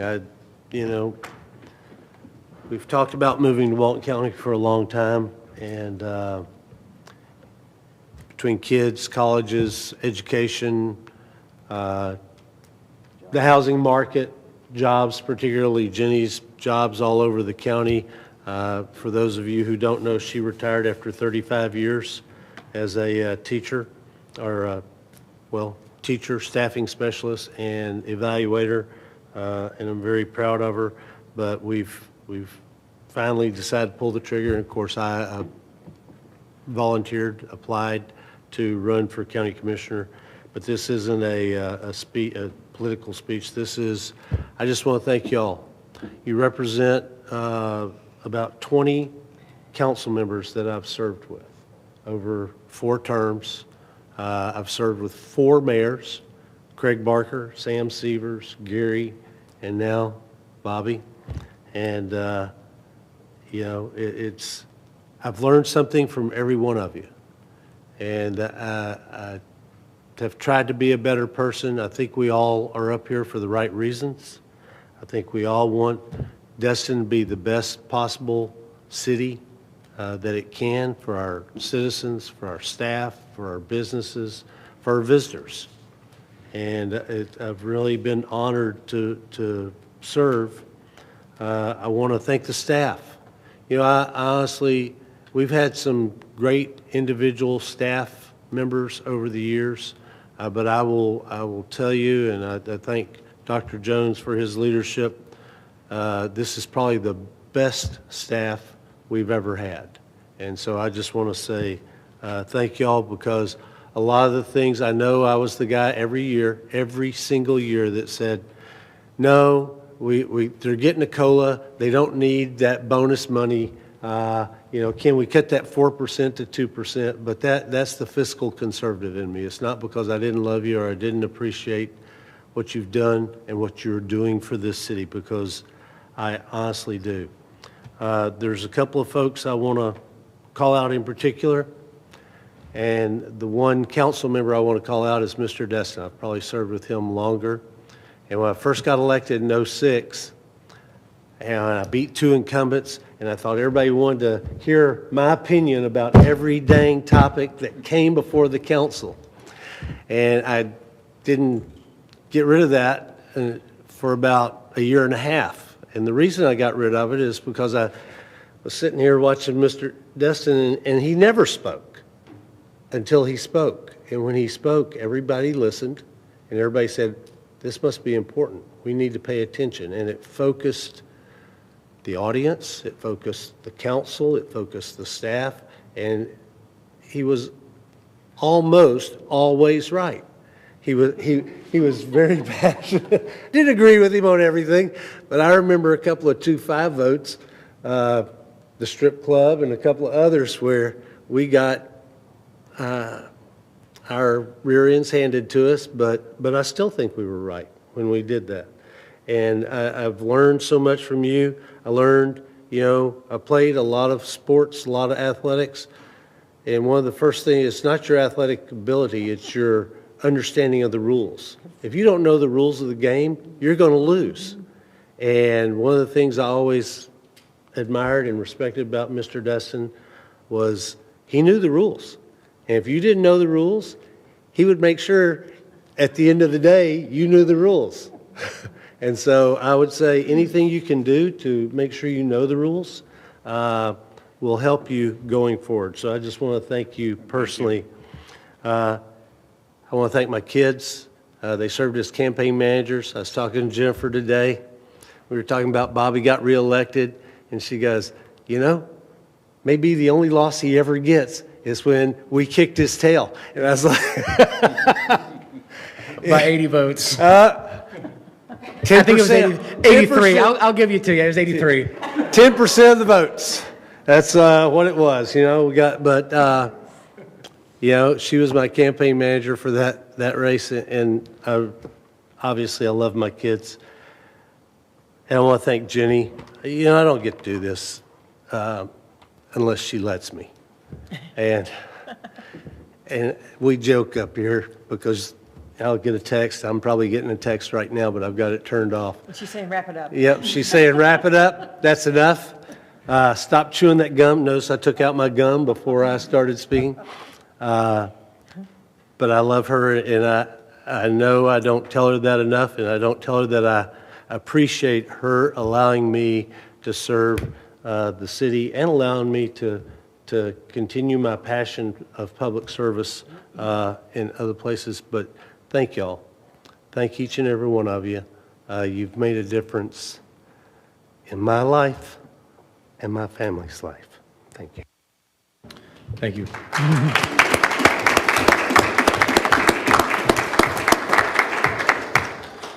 All right, Councilwoman Aber, try going after that one. Thanks, Mayor. Well, I will miss in the quiet zone back here. He'd get on the ramp and be like, wrap it up. Jim, wrap it up. Wrap it up. And then I'd see Jen and we'd come on. You need to wrap it up. I'd be like, and so I am thankful for Jenny. She was a good part for him. But yeah, I've enjoyed serving with you, and I'm very happy that we've had the time up here together, making things happen for the city that we love. And congratulations to you, Mayor, on getting reelected. I know it was a tough fight. Stuck with it. Another 4 years, we're ready for it. Oh yeah. Now I get to focus on us, which is annexation one Destin. That's it. No me campaign. It's us campaign this fall. And the other thing I want to thank Larry, we talked about the Joe's Bayou, and this is kind of for the public record for those that have been dealing with all the parking down there and asked me, you know, why don't y'all do this and do that? I know that Larry is going to work with Michael and see if we can't make that exit out of the ramps a lot wider, whereas we've got some parkers over there from other states that don't understand a double wide trailer on your, you know, it doesn't fit there on that tiny side, but people park it there anyway. So thank you for taking that for action. And Lisa, thank you and your team. I tell you what, they've got their hands full every weekend just trying to stay calm and yes, use your phone. I watched Wayne like 4 different people. Just hold it over there. Hold it. Just wait. So, but you got a great group of people that work for you. They do a wonderful job. And codes really come through for me, Tina. They've been moving those trash cans back. Today I saw them putting them in the driveway. Maybe they'll get a hint, move these into your yard. So thanks for your team and their effort too. So I appreciate it. And that's all I got. All right. Thank you. Mr. Morgan. Thank you. Congrats, Mayor. Thanks, sir. Jim, we'll miss you. I can remember in 2016, I made a motion to take the millage rate from 1.5 to 1.6, and you were in the audience and jumped my ass. And so if anybody tries to say you're not a fiscal conservative, I will argue with them to death. So thank you, and we'll miss you. Oh, so that was 9 years ago. Dang. Councilman Schmidt. Well, Jim, for all the years, I guess I must have finally rubbed off a little bit on you because I've been watching your campaign, and one of your hot topics out there is about ball fields in South Walton. So either I've gotten you sold or you found a nice topic, but I'm glad that I could help you with that one somewhere. So. Well, we have more than they have. And I mean, think about it, yeah. Hey, you know, I'm aware. But thanks, it's been fun, Jim. Good luck out there for sure. Going back to Pine View. Yeah, Pine Street. You know, it's some of the stuff we've talked about tonight, and it's funny, you know, we have a process and somebody goes through a process and then we just slam the door so quickly without any potential discussion to understand anything. And that's Mr. Destin's right because he knows the rules. You know, it's unfortunate. I'll definitely be bringing it back up because I think we need to hear from everybody. No offense to Ms. Trammell, but the only person we received feedback from was your daughter in the TRC committee. And I don't appreciate one comment from the whole TRC committee, and then we shut this thing down. And if there is things missing, then staff needs to put it in our packet. So you said it's in there. You keep saying that. No, that's not what I'm saying. Tina said it too, but it's not in I said there. Destin Water Users was in there. The other comments were verbal, and there were comments that were verbal from the county. It's just not, I don't appreciate comments being made by a TRC committee that's not in our packet. I don't appreciate it.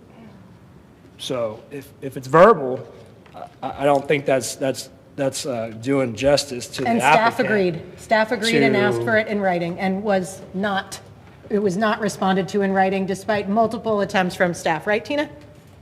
Yeah, we don't That's have to get defensive I here, want it but to be on the record that the county did not provide what staff asked the county for. right. So we have a TRC committee that didn't provide feedback. And I just don't like that we don't get a chance to go through the process. And it's a very confusing thing. People are putting in their maps to go somewhere, and it takes them to a street. I've talked to a neighbor or two. They go down that street, they realize it's not taking them where they need to go, and now it takes them to a dead-end cul-de-sac. And then they have to go circle around to go back. It's a dangerous situation. So unless I'm missing the big picture, the mobility study and the plan, if I recall when we had those meetings, there was a number of items on that mobility plan that were just on there that we all, I think, agreed that we might not actually do one day because there was a lot of public feedback about cut-through streets that people were not happy, but they were just on there. Like I think NC7 and some others near Indian Trail that are on the plan, but we've made it very clear, I think, from the council that these aren't actionable items. They're only on a plan. And so I just, using that as a reason to just shut down something, I look forward to having an opportunity to have another discussion with them again in the future. So appreciate it. All right, Councilman Braden on that? Thanks. If the man went through the process, why did the staff make the recommend motion to deny it? Based upon the staff's report, because there's a possibility in the future to add Pine Street to continue through, based on what I read. So it just sounded like you were saying that I didn't hear you. the man didn't go, he went through the process, or we didn't allow him to go through the process. We just shut it down. But apparently he went through the process because we have a recommendation from staff to deny it. So I just want, We didn't finish I don't the want anybody to process. think that I denied the man going through the process, him or anybody else go through the process. No, you didn't. Point of order, We Mr. didn't. Mayor. It got tabled. For what? This item has been tabled. Well, Ms. Why Trammell are we got to having a speak about it. conversation about it? Because Ms. Trammell got to speak about it, and y'all She did. allowed her to speak about it. And y'all said, you can speak about whatever you want to speak. So I'm taking my turn too. The process, you didn't vote no, it was tabled by Mr. Destin. That wasn't you. It was tabled. Hasn't been stopped, it was tabled, that means it could be brought up at the next meeting. Yeah, I'm planning on it. That's what I'm To saying. get their due process. Yeah. All right. All right, so I'm up. All right. The only thing, it's not even, the naming's one thing, but what we ended up discussing in my briefing with that, so we'll respect the table, will be that I think we need to, it seems like staff has some low-hanging fruit on that project list. And before we go down and waste staff hours and have them build up this whole proposal and do everything, for us to probably get a lot of people out here complaining about opening up streets and ruining neighborhoods and children's safety, perhaps we need to Councilman Bagby's position on most things, have a process of what comes through the mobility phase or what is our top priorities. We did that project to get the mobility fees, and we have a lot of priorities and there's a lot of numbers, but I believe a lot of those numbers are through the consultant that we hired and through staff's recommendations. But I think it would be wise and just responsible of everyone's time if there is money now getting collected through the impact fees, that we at least let them know what projects we deem to be most important. I know Stallman intersection is probably one of the biggest ones that I've heard over and over again up here, which is in the mobility study. So I think it would be important for this council to give direction on where we spend those monies first, instead of let's do the cheapest, easiest, quickest to get a win that perhaps maybe none of the citizens want. So outside of what happened with the naming, all that, I just wanted to bring that up as just a topic that we ended up discussing was, all right, these impact fees are coming in. What do we believe will be the most impactful for the residents? Instead of going after low hanging, what can we do there? So that's just me catching you guys up with what we talked about in our meeting. Outside of that, Councilman Bagby, I'm going to miss you. To my first opponent, thank you for teaching me the ropes. Yeah, and from going from not knowing how this whole thing works to jumping in here, I appreciate it. I've definitely fallen in love with the budget. So thank you for teaching me through osmosis on a lot of these things. I can certainly say you're one of the most stubborn, and I'm going to say all this with love, stubborn, and I don't even want to use that word. I don't even want arrogant would be bad. I don't mean it like that. What I'm saying is, for someone who stays to his guns and can be overbearing at times and have all these things that can come across brash, the reality is, and I was working with you for so long, I can genuinely attest that it comes from a place of love. It comes from a place of just volunteerism and for your community. So for whatever it may look like on the outside, I know you do it out of a stroke of love and that you do it for what you truly believe is best. And so I just thank you for everything you've done up here, for even in the mentorship, Walton County. I think you even mentored at the time my girlfriend, now wife. So even before I knew you as an elected official, I knew you've been in the community one-on-one in the quiet lunch meetings trying to help people out. So I just appreciate you always being a servant, whether it's public or private. So absolutely. And he's a retired military officer. Of course, I know for the. We're brash when we have to be. No, and I wanted to have this contrast. I didn't write anything down, but my original goal was a contrast of what may seem bad actually really be probably the values that a lot of people are looking for in a leader. So I wish you the best in all your future endeavors, and I'll see you on the ECRC board, hopefully. That's right, y'all got to appoint. Yeah. The mayor wants to do it. I'm the backup unless someone else wants it. So that's all the good words. As your wife said, you got enough hot air, so I won't put any more in there. Absolutely. So thank you for that. Ms. Kopp. Thank you, Mayor. Councilmember Bagby, it's been a pleasure working with you. Walton County would be blessed to have you. Mayor, congrats on coming back. Just one item, and that is I sent you all an email of the complaint, but just wanted to let you know that the state has been sued by a nonprofit and a couple of citizens on the property tax measure, and it's seeking a declaration that the ballot title and ballot summary are biased, misleading, and inaccurate, and contrary to certain fundamental and basic constitutional provisions. So I will keep you apprised as to how that lawsuit progresses. Are any municipalities or counties joining in? No, they're not asking for that. They have a Save Our Voters from Misleading Ballot Language Incorporated as a nonprofit, and then they have 2 residents. One of them is actually a former city council member in a city in South Florida, but he's in his individual capacity for this lawsuit. Yeah, I think there are a whole host of issues probably that may be addressed later. You know, when you cut the tax revenue that was pledged to support bond issues, that's maybe some contractual interference or all kinds of angles to come at it, and I expect many angles to More go. lawsuits. All right, with that, public comments.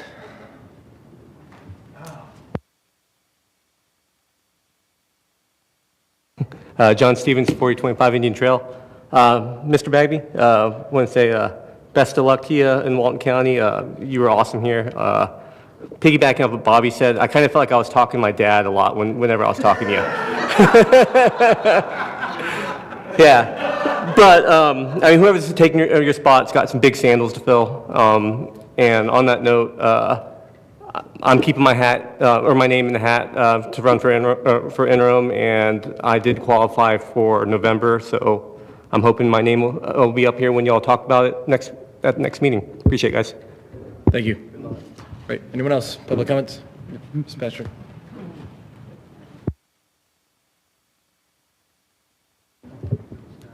Yes, sir.